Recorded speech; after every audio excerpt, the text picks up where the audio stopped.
Thanks for listening to the Susie Larson Life podcast, available thanks to support from listeners like you. It's only just a matter of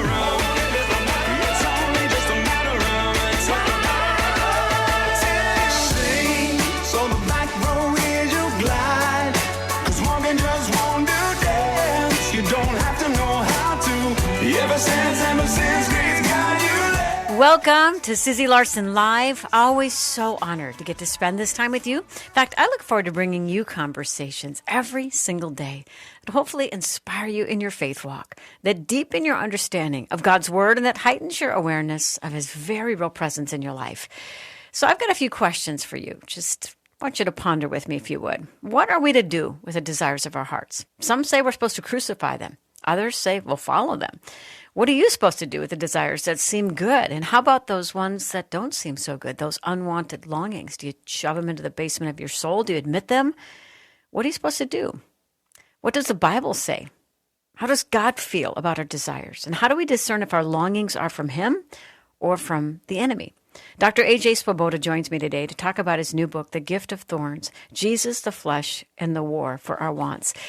And you know this, if you've been listening to me for many, many years, I've been in radio, I read a lot of books. And this is one when the show's over, I'm taking it with me. When I go to Florida, I'm reading it cover to cover. Every word, it's just rich, it's wise, it's beautiful. I strongly, highly recommend it. We've got 5 copies to give away today. You can text the word book if you want in on the drawing, 877-933-2484. Got a quick announcement before we hear from Dr. Swoboda. If you are walking through a season of loneliness, and from what we hear, it's epidemic right now, we want to encourage you. Our very own morning show host, Carmen LeBurge, recorded some short audio texts, much like I did with the Good, remember the Good campaign? This one's on loneliness, and we'll send those texts right to your phone. You get 2 or 3 a week for the next handful of weeks. If you need some regular encouragement over these next few weeks, just text the word lonely to the same number, 877-933-2484. Now, let me tell you about my guest. We'll get him on the show. Dr. A.J. Swoboda is an assistant professor of Bible theology and world Christianity at Bushnell University in Eugene, Oregon. He leads a Doctor of Ministry cohort on the Holy Spirit and leadership at Fuller Theological Seminary. He's the author or editor of numerous books, including the one we're talking about today, The Gift of Thorns. He speaks regularly at conferences, church camps, and retreats. He's also has served as an executive director of the Seminary Stewardship Alliance. My goodness, is there more than one way to botch your bio? Sorry about that, Doc. Welcome back to the show. Susie, it's so good to hear you again. You too, sir. And you know, when you say it's good to see you, it is a little prophetic because people don't know, but our engineers are working behind the scenes to put our show on YouTube, which means I have to shower every day because we're going to have video. So you and I are going to be able to see each other on Zoom as we do a radio show, but then people on YouTube will be able to watch it too. So good to hear your voice today, sir. Yeah, it's a delight to be with you, and thanks so much for your kind words and for hosting a conversation about this. Absolutely. And I told you off the air, I think we need a few shows because to go through this content because it's so rich and I want to take my time. So Lord willing, let's do that.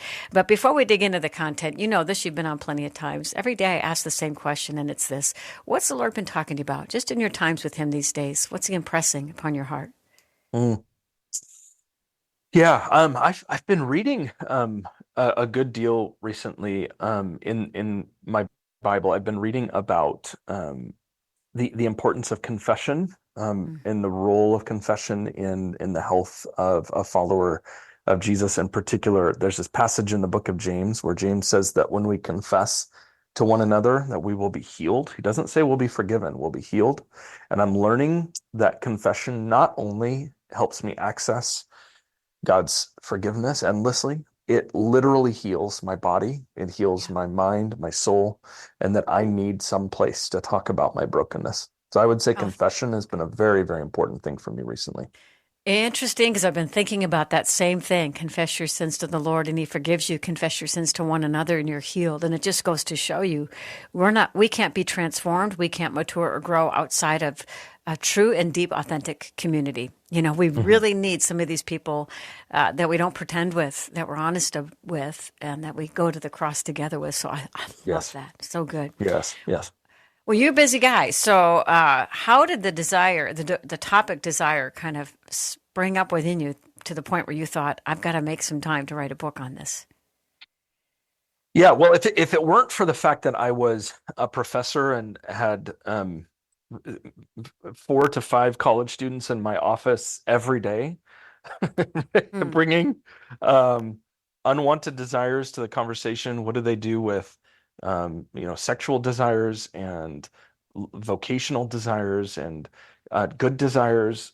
If it weren't for that, I may not have written this book, but largely this Hmm. book is drawn out of the fact that most Christians that I know have been handed an understanding of formation that is basically a form of behavioral modification, kind of a performative Christianity, that life is change your behavior and the rest will be well. And we Wow. never, ever allow the hands of the great physician to touch the deepest desires of our heart, which ultimately leaves us with a kind of cosmetic transformation.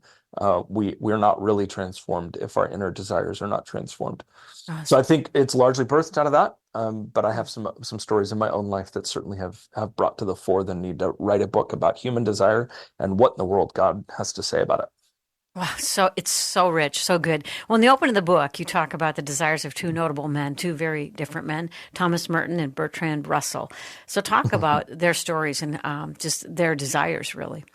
Yeah, well, it's I opened the book actually by quoting a very well-known philosopher by the name of William Irvine, who's a um, one of the few philosophers who's actually dared to write on the topic of desire. Most philosophers actually don't kind of deal with it. In fact, I came across one philosopher who called it a boring topic. Most Mm. philosophers don't really get into the topic of desire all that much. But there's one, William Irvin, who wrote a fabulous book called On Desire. And in the book, he narrates two people. The story of Thomas Merton, kind of famous Catholic priest and activist, who, when you look at his story, his turn to Jesus, his turn to the church, and his turn towards baptism arose out of this very weird set of odd just desires out of nowhere. He started longing for God. It wasn't that he read some book or started going to church. He just out of the blue, he started wanting God and his desire to After become a much priest. decadent living, right? I mean, he was very Yeah, yeah, much he was he he following he other was he desires. was not living the pure life as a Yeah, kid. No, yeah. he was a wild child. And so when he actually became a Christian, most of his friends and family really didn't even know what to do with him because it was such an odd turn for somebody of his sake. And of course, we know the rest of his story is that he became, in many respects, somebody who made at least articulated the Christian story to a new generation in the 60s and 70s of the counterculture world. So the other story, of course, is Bertrand Russell, the famous atheist philosopher, and sort of really saw himself as a vanguard of kind of the new atheist movement when it wasn't, back when it was actually kind of new. It's not new anymore, but he has a story that one day he loved his wife Alice, and one day he was on a bike ride and just out of the blue, his desire went away and he no longer loved his wife. And he came home. Mm. He had an affair, told his wife he was done, and their marriage was done. So Irvin, brilliantly in his book, he just illustrates the fact that both of these men, their stories were defined by the desires that they had.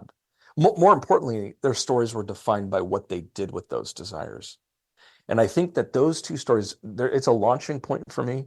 We all have desires that are good, and we all have really, really dangerous and harmful desires. The question is not if we're going to have them. The question is, what in the world do we do with them? And I think that sets up really the whole premise of the book is that we desperately need God to mold and shape us into the right desires rather than the harmful, destructive ones. Hmm. Love this. You said desires can lead to character, faith, and service, but they can also lead to self-centeredness, narcissism, and infidelity. And at one point, I'm going to see if I can find it in my notes here. You talked about how dangerous and even harmful. I'm going to come back to it when I find the quote because I want to get to it. But just 30,000 foot view here. When believers feel like all desires are evil, so they shove them in the basement of their soul. Yeah. It's not good for them. They're one, not living a fulfilled life, but then also they're not identifying something that could derail them in a moment of weakness. So speak to maybe the Christian who really feels it's righteous just to crucify all desires. Yeah, well, first of all, to do that, to say that all desires are bad, is to basically live a Christian vision that says Genesis 1 and 2 aren't in the Bible. Hmm. And that is to say that humans in the Garden of Eden, and I have a whole chapter on human desire. Humans in the Garden of Eden were created by God to have desires. They were created by God to long, to rule, to love, to name animals. Humans were made with desires. Desire is not bad. Desire is created by God. And, more often than not, I talk in the book about how because we tend to view the Bible through the lens of Genesis 3, we tend to overfocus on original sin, but we tend to ignore original desires. Hmm. And so by virtue of that, we just assume all desire is bad. Paul does not tell us to crucify desire. He tells us to crucify the flesh. That's right. And because we assume those are the same thing, we assume that all desires need to be shut up and silenced and stifled. And that is not in any way, shape, or form what we are invited to do. We were given good desires. I have a desire to be a really good dad.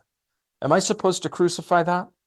Hmm. Good night. I would hope not. The desire to want to be a present father who loves his awesome kid, that is a God-given desire.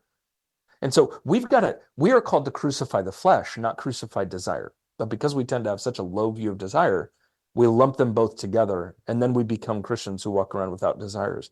When in reality, to be desireless is actually quite inhumane. We were Hmm. made to have desires. Desires are good. Wow, good. Here's another one. There are times when it's good to hope with the psalmist that God will give us the desires of our heart.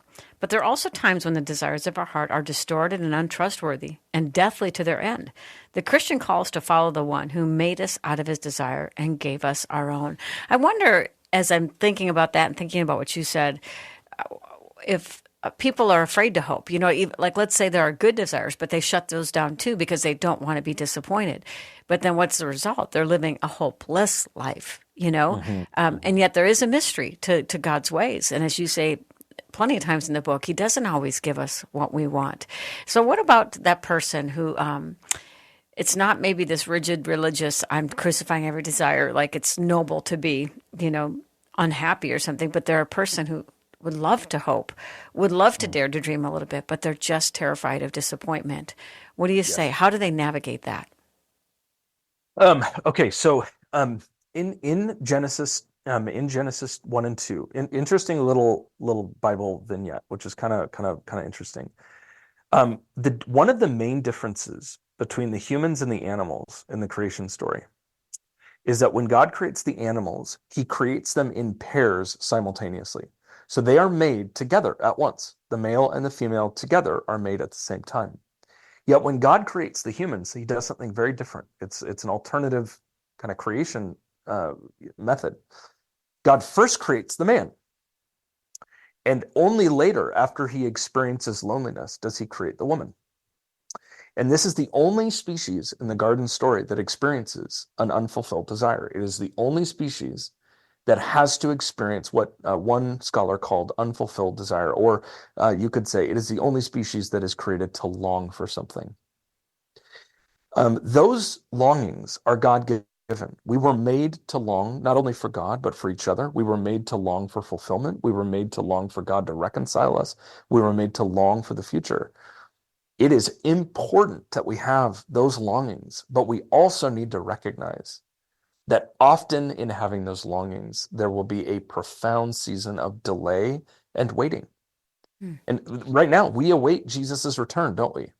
And as we await Jesus returning and coming back, God is doing something in us in the waiting. He's preparing us to be the kind of people who can handle his return. What's ironic in the Bible is often delay is usually when God's people commit their worst idolatry. Yeah, So so it's true. when Moses is up on the mountain too long that they make the golden calf. We often create idols in the waiting and in the delay, when in reality, the waiting and the delay is intended by God to actually shape us into the kind of people who can receive when God wants to give.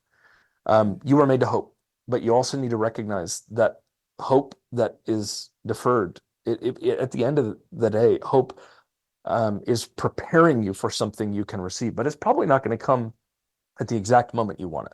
Just like Adam didn't receive the woman the exact moment he wanted it. And in the midst of doing that, I think God is accomplishing some of his greatest purposes. So good. As we go to break, I got to tell you, when I was walking through a long delay with a health battle, and I told, was lamenting to the Lord, hope deferred makes the heart sick, but a promise fulfilled is a tree of life. And I just heard the little prompt to look it up. And I did a little word study, and hope deferred, in that case, the word deferred is a verb. It's an action word. It's when it's not that God is depriving us of hope because he's delaying his answer. It's that we are postponing hope because we're waiting for the answer. And the message turns around completely on its head then. It's like our hearts can't live without hope. You can't defer or postpone hope Yes. while you wait. And I think that's hugely important. Our hearts can't live without hope. We're talking about desires, and we're going to talk about how we discern God's desire, human desire, Satan's desire. What do you do with unwanted desires? All of those things wrapped up in a great book called The Gift of Thorns, Jesus, the Flesh, and the War for Our Wants. Dr. A.J. Swoboda is my guest, and we will be back in a minute.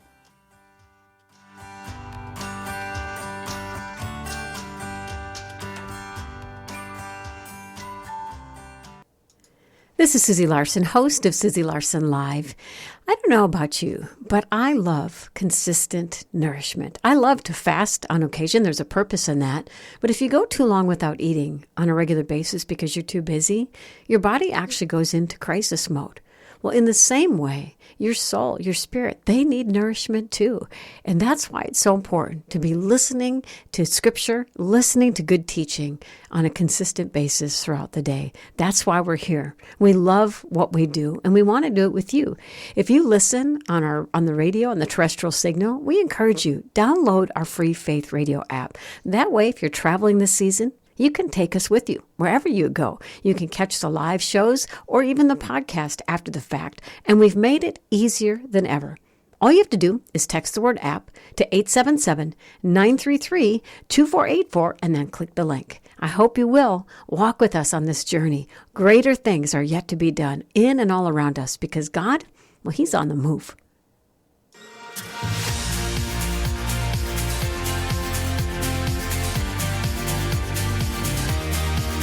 Hope you're having a fantastic day. Thanks for tuning in to Susie Larson Live, talking to our friend Dr. A.J. Swoboda about his brand new book, just amazing. It's called The Gift of Thorns, Jesus, the Flesh, and the War for Our Wants. We're talking about desires, how to discern God's given desires, human desires, enemy longings, unwanted wants, and what to do with them. And how A.J. is saying how important it is to acknowledge desires, not to ignore them. It's very damaging if you do so, and we'll unpack a little bit more as to why that is. Let's go to your title, The Gift of Thorns. Talk to me about that. Yeah, well, I take a risk at the beginning of the book, and develop the theme throughout that. At the very beginning of the story of creation, when God creates, and then the serpent comes in, deceives the woman and the man, that he says to the man, there's consequences for sin, and then God speaks to the man and says, as a result of your sin, you will now work the ground, and it will, by the sweat of your brow, produce thorns and thistles for you. Now, I'm not the only one who's ever made this case, but the language there in the text, to me is, well, first of all, the Bible's inspired, and I think every word is inspired by God, and it says that the thorns are for you. There are many consequences for sin. For the man in particular, his work is going to become toilsome.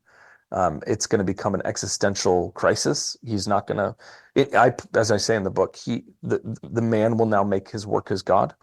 He will turn from the Lord of the harvest to the harvest itself. And in so doing, begins to experience the corruption of his own labor. But to me, when I read that phrase, that the land will produce thorns for you, thorns and thistles for you, it reads as though there's something in that it's intentional, like it's for you. And, of course, we all know this. Our bodies don't do what we want. The land doesn't do what we want. Our work doesn't do what we want. Our relationship doesn't do what we want. We don't get everything we want. And I suspect, and I'm not going to give the whole story away because the end is the most important part, but I suspect that there is in that truth, there in that moment, a lesson for us to learn, and that is that actually one of the greatest gifts God could give us in our own human depravity, now that we are fallen, is that God refuses to give us everything that we want, and that He has intentionally put us in an environment where we are frustrated. Because if we actually got everything we want, can you imagine how horrific our lives would be? Hmm.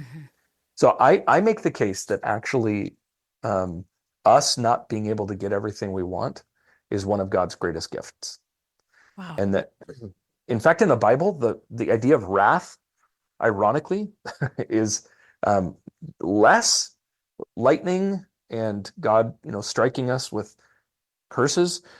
Wrath is described by Paul, at least, as being given what we want and being given over to the things that we desire, the fleshly, Wow. sinful desires of our hearts.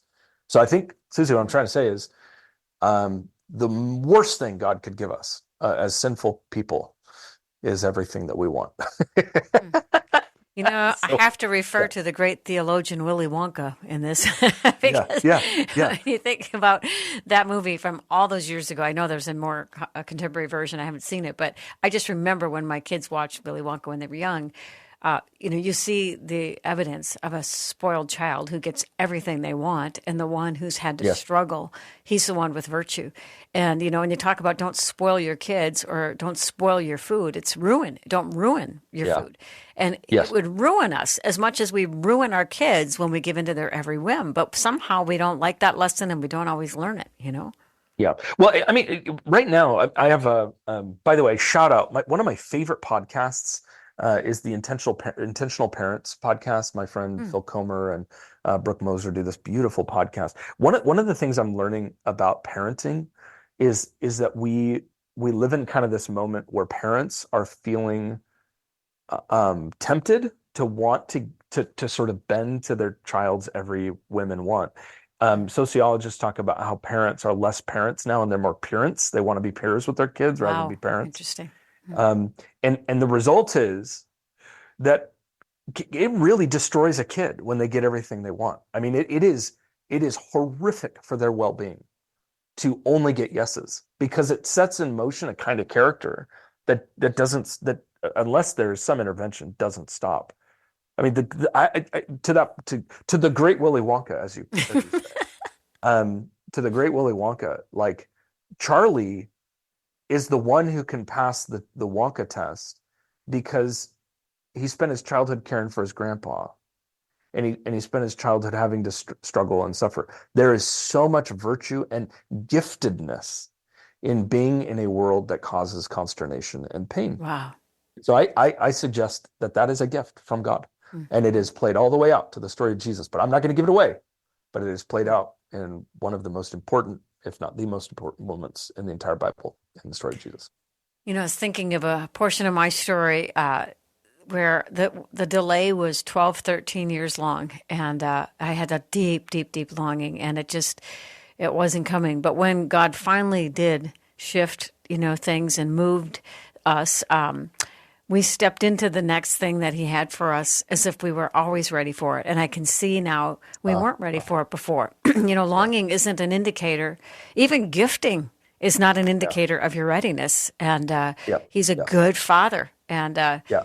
I always say he makes us wait because he's making us ready. Yeah, maybe your listeners have heard of this, but there's a phenomenon called sudden wealth syndrome, which is what happens when people get too much wealth too quickly, and that is they usually murder people or walk through horrible divorces or something horrible happens because when you receive a gift without having gone through the preparation to be able to receive it, it destroys you.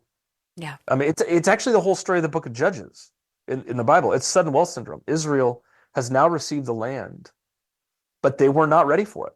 And the land was too good for them. It was a land flowing with milk and honey, but they just did not have the character to receive it. And we see time and time again a cycle of destruction because of their inability to receive. There's this wonderful little sermon. I quote it in the book by Martin Luther. in which he talks about that moment when Jesus is in the boat and there's a storm with the disciples, and the disciples turn back and Jesus is asleep in the back. And there's this beautiful little sermon that Martin Luther once gave about Jesus sleeping in the back. And he said, why is it that the God of the universe would sleep at that moment? What would be the win in that? And Luther said that the win with Jesus sleeping in the boat, the win is that it caused and forced the disciples to have to cry out to him. Hmm. I think similar to kind of your own experience as you just declared, as you just shared. There are moments when it just feels like God's asleep. Like, God, what's up? Where are you? What are you doing? And those moments are intentional. That's not God making a mistake. I think it's similar to God, like Jesus sleeping. Those are moments. The delay is intended to arouse in us a deep desire for God. Oh, And so rather than seeing those as bugs, those are features. God is giving us delay. He's giving us inconvenience as a means of arousing our hearts for him. He's brilliant. so much. Yeah. And the thing is, when it arouses this hunger and a thirst for God, many times we're going to God because we want the desire of our heart. But if you're a serious follower of Christ, you suddenly realize any gift from his hand pales compared to the treasure of knowing his heart. Suddenly you realize what I really need and what I really want is you, Lord. And when I get you, even before I get that thing, I am more than satisfied. Where we find ourselves satisfied in God in the most beautiful way. I cannot thank him enough for all the no's, all the not yets, all the delays, because it's ignited a fire in me truly to run hard after him, and then really to maybe trust myself a little bit less with my desires and trust him more with them. What do you say? Boy, oh boy. All of my heroes, Susie, all of my heroes, and that is people who have most shaped my love for God. When I read their biographies, when I read their journals, they are people who had major thorns in their side, who did not get what they wanted. C.S. Lewis lost his wife in their first year of marriage. Henry Nouwen had a struggle with his own sexual desires. Flannery O'Connor, one of my favorite writers, got lupus right when she got famous. All the people who most have shaped me, that speak to my soul, are people who showed me how to faithfully handle the thorn in their side. And that is where we are made. As Paul says, I prayed that this thorn would be taken away, but God wouldn't take it away because it kept me from being conceited. The thorn in his side was a gift to him. It made him who he was. And if we don't have thorns, those moments, those deep existential longings, if we don't have them, we never grow up. Right. We become and stay self-obsessed. You Yes. know, as we get ready to go to break, I work out on this Nordic Trek bike. It's like a Peloton bike, but I like it better. I'm just saying, just me. But anyway, it comes with this iFit program. So I was cycling in Australia today. It was quite lovely. And the trainer said something that hit me.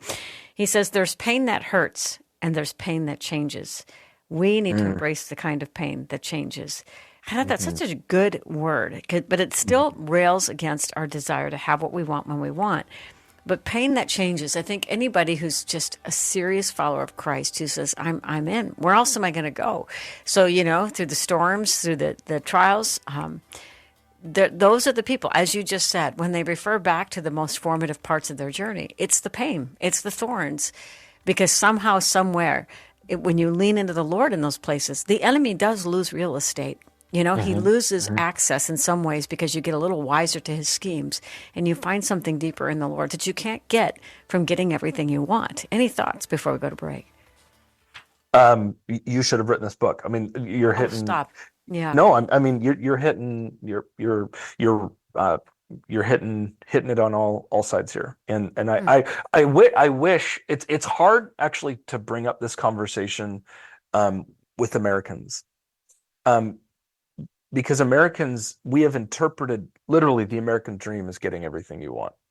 And so in a way, like this conversation about the cruciform, like Jesus-centered desires, it's the opposite of the American dream, which when at the end of Paul's life, at the end of Peter's life, there's this little moment in John 21 when Jesus comes back to Peter and he says, you know, Peter, when you were young, you went where you wanted to go. But when you're older, you'll go where I want you to go. Someone else will clothe you and you will glorify God with your suffering. And that is the opposite of the American dream, which is we tend to think when we're young, we don't do what we want. But as we get older and closer to retirement, we get everything we want. And for Peter, it's no, when you were young, you got what you wanted. But as you get older, you are more and more crucified with Christ. It's the opposite. And that's a violation of much of our cultural set of values. Exactly.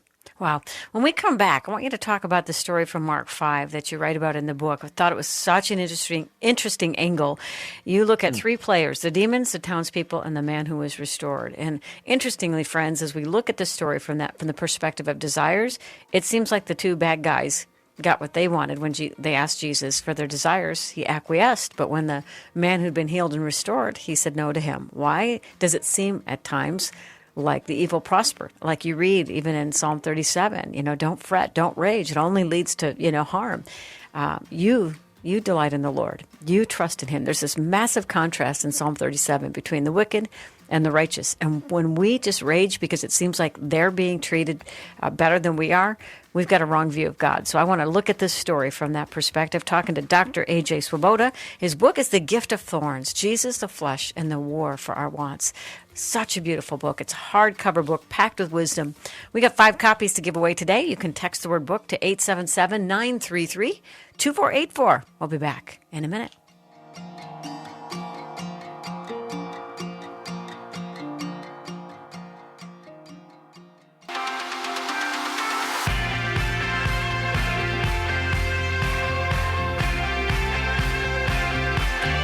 Thanks so much for tuning in today. Susie Larson here. Excuse me, Susie Larson Live, talking to Dr. A.J. Swoboda about his amazing book, The Gift of Thorns, Jesus, the Flesh, and the War for Our Wants. It's all about desires. How do you discern what is a God-given desire? Maybe what's a human desire? What's an enemy-planted desire, right? And what do you do with those unwanted desires? Do you stuff them in the basement of your soul, pretend they don't exist? Do you act on them? You might, if you ignore them, I would say. We're going to dig into all of that in just a little bit here. But I loved your exploration of the story in Mark 5, where Jesus restores the demoniac. And you look at the desire of 3 players, the demons, the townspeople, and the man who was restored. Would you set up the story, AJ, and then kind of unpack it as you see it? Yeah, it's a fabulous but extraordinarily frustrating story. Yeah. For a number of reasons. So the story goes, Jesus crosses the Sea of Galilee, and he arrives on what is the Gentile side of the Sea of Galilee. So he gets off the boat, and there's this man traditionally called the demoniac who is possessed by a demon spirit, some sort of spiritual entity, and comes to Jesus. And of course, Jesus, as he often does in the Gospel of Mark, is a confrontation with the spirits of evil. He confronts the evil spirit and casts the spirit out, and spirits out. And when he does, the spirits beg Jesus to not send them out of the region. So they don't want to go anywhere else. They just want to be kind of nearby. They don't want to be sent somewhere else. And so Jesus casts the demons out and throws them, these demons, into a herd of pigs, who incidentally run into the Sea of Galilee and die. And when they do, of course, naturally, the local townspeople are upset because their herd of pigs has now died. This demonic herd of pigs has now died, and they are mad and want Jesus to leave. And the demoniac, who has been freed, then says to Jesus, "Can I follow you and come on your ministry team and be a part of what you're up to?" So when you look at that story, it's a really interesting story. What's most frustrating for me, as I've read that story for years, what's most frustrating is when you pay really close attention to who gets what they want, because the demons get what they want. He doesn't cast them out of the region. They get to stay around. The townspeople want him to leave, and he consents. He leaves. And the one person who doesn't get what he wants is the one who wants to follow Jesus. Now I've read that story over and over and over again over the years, and it has just sat on my soul. Like, why? You would think like the one person who should get what they want is the one who wants to follow Jesus. Of course, the guy can follow Jesus, but Jesus is telling him, you need to follow him and go to your hometown and tell everybody what I've done for you. But the lesson of the story is like the one person who does not get their request is the one who wants to follow Jesus. So what do we do with that? As I read it, I think that the story is a small but important invitation to one of the deepest truths of Christian discipleship we can spend our lives meditating on. And that is that following Jesus is not a surefire way of getting everything we want. There was this, people like Sigmund Freud, the famous psychologist, made the case years ago, 100 years ago, that Christianity was merely people projecting onto God their own desires, and that all God is just wish fulfillment. When a Christian worships God, they're just getting from God what they want, and they're projecting, and it's all about getting what they want. Well, tell that to the demoniac. Tell that to the people in the Bible who were sawed in half and torn in two for loving God. The story of the demoniac is actually the opposite of wish fulfillment. It is that when you follow Jesus, one of the first things that happens is your desire is wounded, and that is one of the signs I think we're following Jesus. Is when we're following Jesus appropriately, we come toe to toe with the fact that we're being confronted on some stuff. I think it's a pretty good sign that you're following yourself when you get everything you want. Exactly. So good. So the story is really about the fact that following Jesus is not a surefire way of getting everything you want. It's entering into God's desires and being willing to give up your own. And ultimately to learn and believe that his desires for you are your best case scenario, even when That's that exactly means right. death to flesh, right? I mean, what amazes me is that he is so good to grant us goodness in the land of the living, where we see he encourages us. He could withhold so much from us. He didn't withhold his son, and yet he still, he cares about your son at his soccer game, or your daughter who's dealing with petty girlfriends or whatever. He cares about so many details and intervenes as we pray and call on him. He's better than we know. So when he does give us a no or a not yet, we've got to know there's as much love in those answers as there are in when he does answer us in the way we'd like, Yes. Yeah. I mean, as time goes on in all of our lives, I think we all begin to experience the reality that we know we are a complex set of emotions and desires. St. Augustine used to say that we are a gymnasium of desires. Hmm. There are some great ones inside of us and some really, really dark ones. I don't think it's possible for us. I mean, if somebody says you do you or follow your heart, my response is, well, which one? Because it changes about every 20 minutes. Right. My what I want right now is not what I'm going to want in 1 hour. And if I just willy-nilly follow everything, good night, I'm in trouble. My wife and my son are going to pay a very heavy price tag if I just follow my heart. So here's the key is that without having some sort of framework upon which to put our desires, if we don't have a framework, if we don't have like a set of truths that give shape to our desires, you do you and follow your heart is basically going to be hell for everybody else, because they're just going to live at the whim of your every whim. We need, my friend Richard Beck calls it cruciform desire. We need desires that are shaped around the cross of Christ. Mm. And without that, good night. We are just going to day to day, every 20 minutes, just going to follow every little desire. And man, if we do that, Susie, I'm thankful to God that being a Christian means I don't have to follow my desires. Yeah. It's actually liberating because Yeah. when you have to follow your desires, as our sort of modern culture seems to suggest, it's untenable. Yeah. So I'm grateful. I don't have to. And Jesus, the Spirit, frees me from needing to follow every desire. Thank God. And if that isn't even also a testament of the risen Christ alive in us as culture spirals downward, and if you really truly follow Jesus, if you really, really do love him and follow him, and you maybe were a hardened criminal, what's amazing is your character starts to defy the gravity of the sin and of the culture. You become more humble, more winsome, more teachable. You become renewed day by day. That is a miraculous transformation that you can't attribute to bootstrap theology. I mean, truly, when the Spirit of God gets inside and starts working, and you lean into that and embrace it, whatever it means, it's just a marvelous transformation that only God could do. You know? Yeah. Yep. Yep. So good. Yeah. There's this section in an article written by Dallas Willard, who any of your readers, I can't commend him enough. You read everything Dallas Willard ever wrote. He's a Christian philosopher who worked at USC, but his stuff is just so powerful.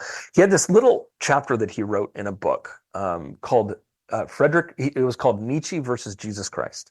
And he took the story of Friedrich Nietzsche and he compared it to the story of Jesus. And he makes the case that one of the marks of kind of modern secular society is that we are told we can do anything we want to do, that all desires are now possible. And Willard argues that because of that, because now all the doors of desire have been opened to whatever we may want to do, that now the human heart no longer knows what to do because every desire is possible. We now don't know what to do. This is the college student who walks for an hour through the cereal aisle, not knowing which cereal to buy because they've got so many options. It's called choice paralysis, right? We just have so many options. And so Willard argues that we now live in a moment where we no longer know because there's so many options, we no longer know what to desire, that we now chase things that can awaken our desires. And he calls us, and it's a little scandalous what he calls it, but I love it. He calls us a Viagra society. And it is a society that does anything to simply awaken desires because we have lost capacity to actually desire well.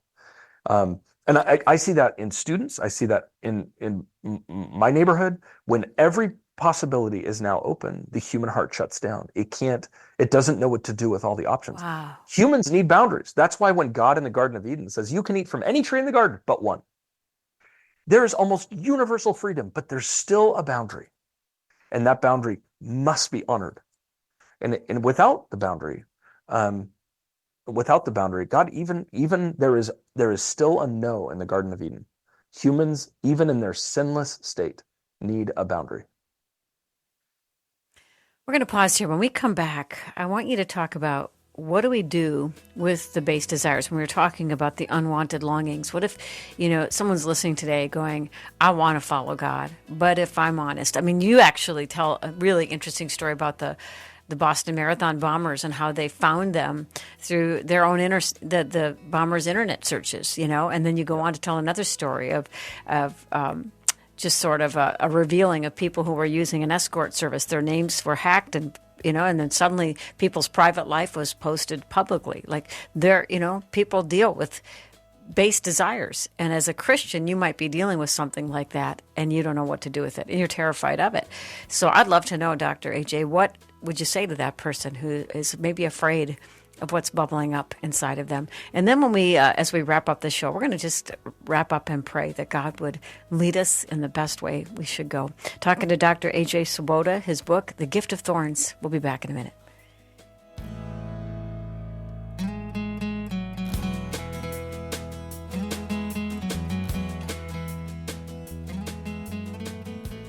This is Susie Larson, host of Susie Larson Live.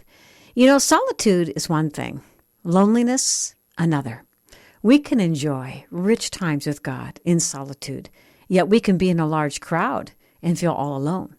It all depends on the season we're in and the perspective we embrace. Maybe, just maybe, you're walking through a season where nobody quite understands what you're walking through. Well, friend, you know what? Jesus knows. You're never alone. Even so, every one of us needs encouragement on this journey.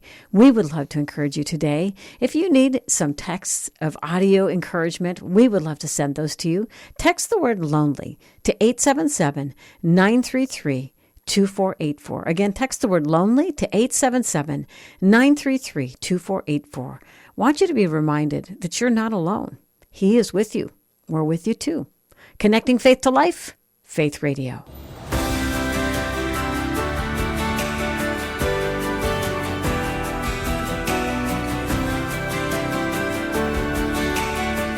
Thanks so much for tuning into Susie Larson Live, talking to our friend Dr. A.J. Swoboda about his amazing, really brilliant book, so well thought, so well researched, The Gift of Thorns.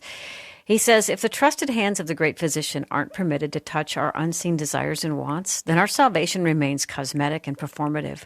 By ignoring our desires, we run the risk of doing great harm to others and even greater harm to ourselves.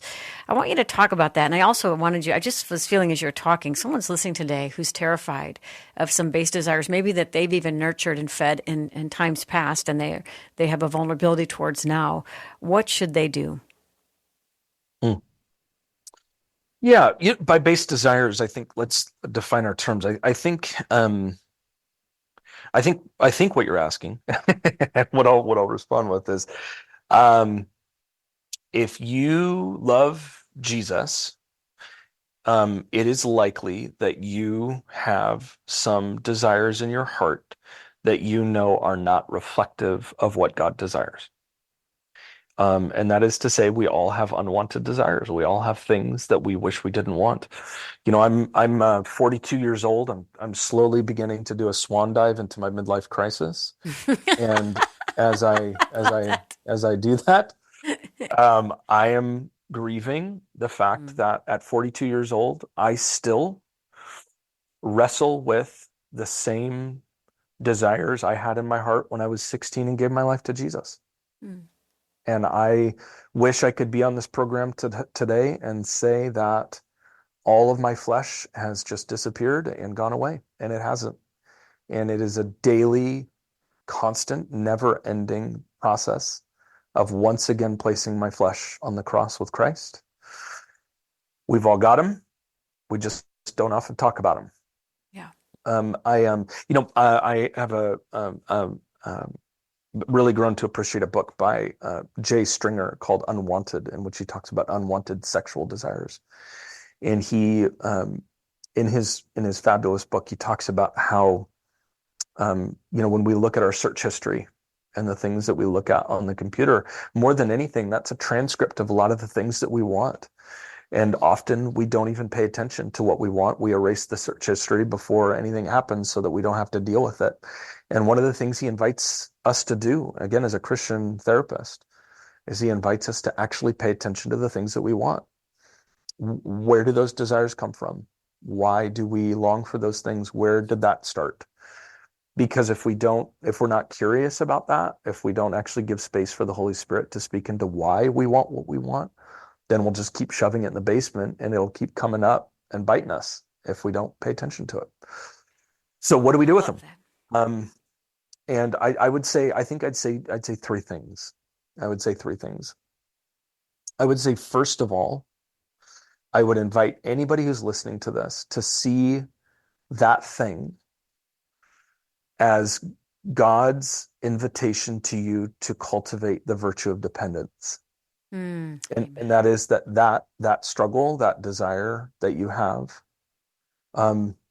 may be actually the very place where Christ wants to most intimately meet you. As Stringer says in his book, searches for pornography are not always searches for lust. Often they are us looking for places to be loved. And his point is that often those desires really are secret longings for a dad that wasn't there, a mom that never said, I loved you. And that we need to recognize those places as places where God wants to come to us. I think the second thing I would say is that we do not do any justice to our own sanctification by beating ourselves up. Because in the end, by self-shaming, we end up just clothing ourselves and running into the trees, as the man and the woman did. And usually when we start running from God, that's not a good trajectory. And in the Genesis 3 account, it's always struck me. Yes, God banishes them from the garden, but notice it was the humans who ran away first. And it was humans who run. When God says, where are you? He's actually giving them an opportunity to confess. But they run. And that's the human thing, is that we just beat ourselves up. And rather than beating ourselves up, what if we confessed and talked to God about it? And I think the third thing is that confession piece, ironically, that I brought up with you, which is at the beginning, which is that we all need some environment or relationship with a person or community that loves Jesus and is enamored with the Bible and God's Spirit as a safe environment to be able to name those desires. Because if we can't name them, they will just they will turn sour and they will eat us up. And the stuff that remains in the dark has the most power. Yeah. We need a place to name that stuff. And the minute we can name it with a trusted person, be it a pastor or a brother or sister who loves Jesus, or even in some cases, a healthy Christian therapist who wants us to be healthy and well and love God, is that simply by naming it, its power is taken away. Its power is taken away. You know, your answer was just everything I'd hoped it would be: gracious, humble, walking the same road together, all of us together. AJ, I was right about this. We're going to need several shows to unpack the content of this great book. Thank you for the time. Thank you for the thoughtfulness in this incredible work of art. We appreciate you so much. Susie, you are the best interview in the world. Thank you for what Wow. you do. I mean that seriously. Thanks for all you do. Thank you so much. Thank you, friend, for tuning in today. I know you found encouragement here today. The Gift of Thorns is the book. Dr. AJ Swoboda, my guest. We love and appreciate you. Keep on keeping on. We'll meet you back here next time. Thanks for listening to Susie Larson Live. Podcasts like mine are available because of your support. If it's important to you to hear things that encourage your faith, click the link in the show notes and give now.